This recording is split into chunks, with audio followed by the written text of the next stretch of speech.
आशा करता हूं आप सब बहुत अच्छे होंगे। मेरा नाम है सिद्धांत अग्निहोत्री। स्टडी ग्लोस पे आपका बहुत बहुत स्वागत है। दोस्तों, हमारा शानदार बैंकिंग का कोर्स है, वीडियो ऑन डिमांड, सारे बैंक एग्जाम्स के लिए। तो 450 प्लस घंटे का कंटेंट है।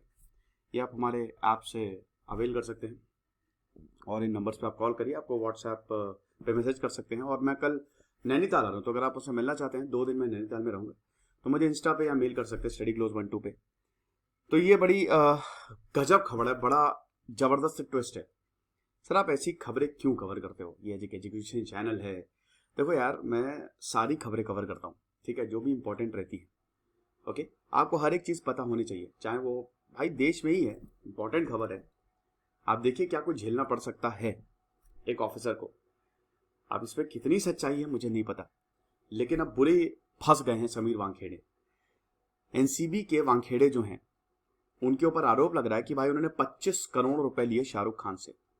सॉरी, डिमांड की 25 करोड़ रुपए की डिमांड की, ताकि आर्यन खान को रिलीज किया जाए। ये विटनेस ने बोला है, ये आरोप लगा। देखिए, एनसीबी ने इसको नकार दिया है। एनसीबी ने इनके क्लेम्स को डिनाई किया कि ऐसा कुछ भी नहीं है, बकवास है, सिरे सिरे बकवास है। समीर वानखेड़े ने पुलिस कमिश्नर को लेटर लिखा है कि मुझे प्रोटेक्शन चाहिए। खबर दोस्तों आपको पता ही है कि आर्यन खान को बेल अभी तक मिल रही नहीं है। शाहरुख खान ने एडी चोटी का जोर लगा दिया है। देखिए कितना धन होगा इनके पास, कितना पैसा होगा, लेकिन वही है ना कि भाई जब आती है ना अपने पे, तो कुछ भी काम नहीं आता है। शाहरुख खान से ज्यादा किसी के पास पैसा होगा? उन्होंने पूरी वकीलों की फौज खड़ी कर दी होगी, लेकिन अभी भी बेल नहीं मिल रही है। अनन्या पांडे से लगातार 3-4 दिन से पूछताछ हो रही है।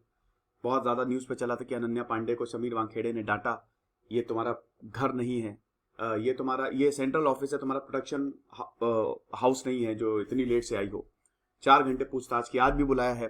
इनकी व्हाट्सएप चैट बरामद की गई, तो उसमें शायद ऐसा कुछ आया है कि हाँ ड्रग्स की बात हुई, नहीं हुई। लेकिन बात यह कि आर्यन खान को अभी तक बेल नहीं मिली है, आर्यन खान अभी तक बाहर नहीं आए। तो अब दोस्तों काफी दिक्कतें हो रही हैं।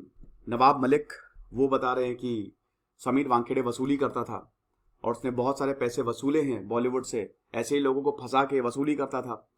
तो भी समीर वानखेड़े ने बोला कि भैया ऐसा कुछ भी नहीं है, मैं अपना काम करता हूं। अभी यहाँ पे एक बड़ी ट्विस्ट आ गया है। यहाँ पे संडे को कल एक की विटनेस ने यह बोला है कि भाई देखो, आर्यन खान का जो ड्रग केस है, जब 2 से 4 अक्टूबर को रेड पड़ी थी एम्प्रेस शिप में, जो कि गोवा की तरफ जा रहा था, वहां से आर्यन खान को गिरफ्तार किया गया। तो भाई उसमें दिक्कत ये थी ना, ये विटनेस ने बोला है। विटनेस का नाम है प्रभाकर राघोली सेल। ये इंडिपेंडेंट विटनेस है, नारकोटिक्स कंट्रोल ब्यूरो का ये इंडिपेंडेंट विटनेस है, गवाह है। क्योंकि सजा तो एविडेंस होना चाहिए ना, तो वो तो गवाहों के ही तौर पे आप जुर्म जो है वो साबित कर पाएंगे। तो इसने बोला है कि 25 करोड़ रुपए एनसीबी के जोनल डायरेक्टर समीर वानखेड़े ने डिमांड किए थे। अब इसमें हुआ क्या, प्रभाकर सेल ने एक वीडियो मैसेज रिलीज किया है और एक एफिडेविट निकाला है, नोटराइज किया है, और ये बोला है कि जब आर्यन खान को गिरफ्तार किया गया तो शाहरुख खान के मैनेजर को केपी गोस्वामी और सैम डिसूजा का फोन आया था लोअर परेल में। उन्होंने 25 करोड़ रुपए डिमांड किए थे ताकि आर्यन खान को छोड़ दिया जाए। अब देखिए, प्रभाकर सेल जो है ये केपी गोस्वामी का पर्सनल बॉडीगार्ड भी है और इंडिपेंडेंट विटनेस है, जिसकी सेल्फी आपने देखा था ना आर्यन खान के साथ वायरल हो गई थी, वही इंसान। अब एनसीबी ने बोला कि भाई ऐसा कुछ भी नहीं हुआ था। सेल ने अपने एफिडेविट में यह लिखा है कि जो केपी गोस्वामी है उसने 25 करोड़ रुपए डिमांड किए थे, लेकिन 18 करोड़ पे सेटलमेंट हुआ था अरेस्ट होने से पहले। अब 18 करोड़ में से 8 करोड़ जो है वो NCB zonal director Sameer Wankhede को जाना था और बाकी रिमेनिंग अमाउंट जो है वो डिस्ट्रीब्यूट होना था। मीटिंग जो है वो लोअर परेल में हुई थी, जहां पे शाहरुख खान के मैनेजर ब्लू मर्सिडीज में आए थे उनसे मिलने, लेकिन कोई पॉजिटिव रिस्पांस नहीं आया था शाहरुख खान के मैनेजर का। सेल ने एफिडेविट में बोला, इसीलिए इनको गिरफ्तार कर लिया गया था। सेल ने यह भी बोला है कि समीर वानखेड़े ने ब्लैंक पेपर पे साइन करवाया मुझसे, 8 से 10 ब्लैंक पेपर पे साइन करवाया, और मैं उस समय थोड़ा सा हेजिटेंट था। ब्लैंक पेपर पे साइन करवाने का मतलब क्या है? हालांकि मुझसे बोला कि कुछ भी नहीं होगा, लेकिन ब्लैंक पेपर पे साइन करवाया और मेरा आधार कार्ड ले लिया और मैं विटनेस बन गया आर्यन खान केस में। मेरा बॉस केपी गोस्वामी जो है वो भी विटनेस है इस केस में। क्रूज पार्टी रेड जो हुई तो केपी गोस्वामी जो है वो अहमदाबाद गया और अगले रात वो मेरे पास आया और उसने बताया एनसीबी के ऑपरेशंस के बारे में। लेकिन अब क्या है कि केपी गोस्वामी भाग गए, केपी गोस्वामी मिसिंग है, वो मिल नहीं रहे, केपी गोस्वामी खत्म, ऐसा ये बोल रहा है प्रभाकर कि उनको अपनी जान का खतरा इसलिए भाग गया वो। तो अब ही हैज गॉन मिसिंग, और जब से केपी गोस्वामी मिसिंग है तब से मुझे भी डर लग रहा है।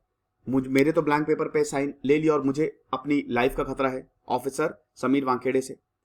मेरे फैमिली मेंबर्स डरे हुए हैं और उनको लग रहा है कि शायद कोई मुझे मार देगा। तो इसीलिए मैं ये वीडियो रिलीज कर रहा हूं कि इससे पहले कुछ हो जाए, ये आपके सामने है, और इसीलिए मैं एफिडेविट साइन करके भी दे रहा हूं। अगर कुछ भी मेरी लाइफ को होता है तो एनसीबी ऑफिशियल्स और बाकी दे आर रिस्पॉन्सिबल। सेल ने यह भी बोला था कि गोस्वामी को 50 लाख रुपए कुछ केसेस में दिए गए थे ताकि सस्पेक्ट को रिलीज किया जा सके। 38 लाख रुपए सैम डिसूजा को दिए गए थे। कौन है ये केपी गोस्वामी, सैम डिसूजा? ये तो मैंने बताया ही नहीं। प्राइवेट इन्वेस्टिगेटर है ना ये, एनसीबी के साथ ये भी तो मिला था।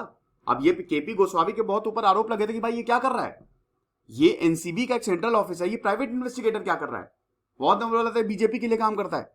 तो इसका पॉलिटिक्स एंगल भी काफी ज्यादा देखने को मिला कि भाई ये कर क्या रहा है। वही है ये जिसकी सेल्फी बहुत ज्यादा वायरल हुई थी, जिसने सेल्फी खिंचवाई थी, है ना, बाल नहीं है, गंजा है ये, तो वो है। इसकी फोटो मैं नहीं लगा पाया, इसीलिए मैं ये बता रहा हूं। तो इसीलिए केपी गोस्वामी ऐसा बोला था, इससे पहले भी हुआ ये। तो अब आर्यन खान केस में यही था कि क्योंकि रैंसम अमाउंट पे नहीं किया था तो इसीलिए उसको अरेस्ट के बाद रिलीज नहीं किया गया। शिवसेना के लीडर संजय राउत ने बोला था कि महाराष्ट्र के चीफ मिनिस्टर उद्धव ठाकरे ने बोला है कि जो ड्रग केस है ये मुंबई की इमेज को दाग करने के लिए बनाया गया है। मतलब एक तरीके से पूरा का पूरा ये बनाया है और इसमें हाई लेवल इंक्वायरी होनी चाहिए, और हर कोई यही बोल रहा है कि एसआईटी की जांच होनी चाहिए। अब समीर वानखेड़े, एनसीबी ने बोला है कि भाई देखो ऐसा कुछ भी नहीं है, हमने ऐसा कुछ भी नहीं किया है।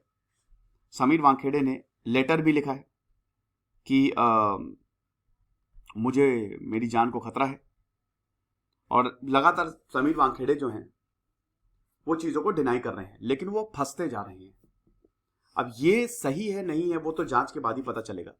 बड़ा केस उलझता जा रहा है, मतलब ट्विस्ट। तो जो भी न्यूज आएगी, अगर कोई बड़ी न्यूज आई तो वो मैं आपको बताऊंगा। खुश रहिए, पढ़ते रहिए। इधर से सिद्धांत अग्निहोत्री साइनिंग ऑफ।